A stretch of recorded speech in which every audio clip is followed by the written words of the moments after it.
In this week's edition of the Business Review, we take a look at one small Jamaican design house and its struggles amid the COVID-19 restrictions. Codian Barrett reports.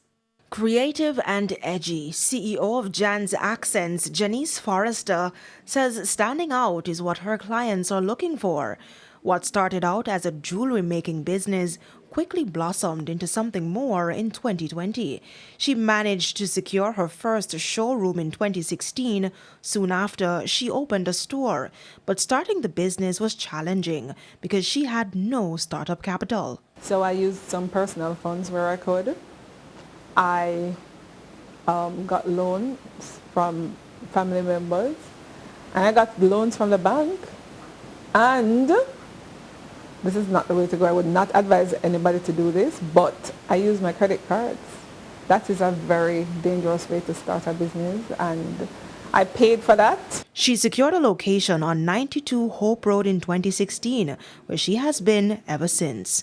Although she still produces jewelry and other apparel, her main focus is on improving sandal production. We were manufacturing and selling jewelry and sandals at the time. It was just two products. I quickly found that sandals outstripped the jewelry. With sandals taking the spotlight, it became the focus of the business. Each design is handcrafted and designed by Miss Forrester. As demand grew, so did her staff.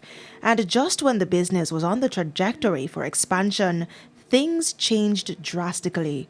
My production team actually had gotten up to about 3 persons at one point. I think the maximum we've gone is like 3 full-time and a part-time person. But now we're really down to 1 full-time person and a part-time person. The company took a major hit, and while it pivoted by selling masks, overall sales fell to 30%, barely enough to pay staff and to cover overhead costs. For a short period, sales went back up to 60%. That was short-lived when the curfew hours changed. Given the restrictions, Ms. Forrester turned to social media. That opened the door for overseas clients. We need to formalize our online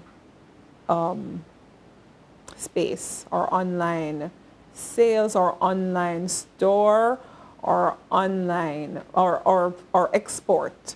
We need to be, I've always said, even before I formalized this business, that the way to, it's export or die. But for now, the company's plans for expansion has been put on hold while its future is uncertain. Because of the uncertainty, any plans for any major expansion is on hold and has been on hold for at least a year. And I am not sure how all of that is going, because just when we thought we were doing well, here we come again. There's another spike, there's another round of lockdowns, and here we go again. Codian Barrett, TVJ News. Creative and edgy.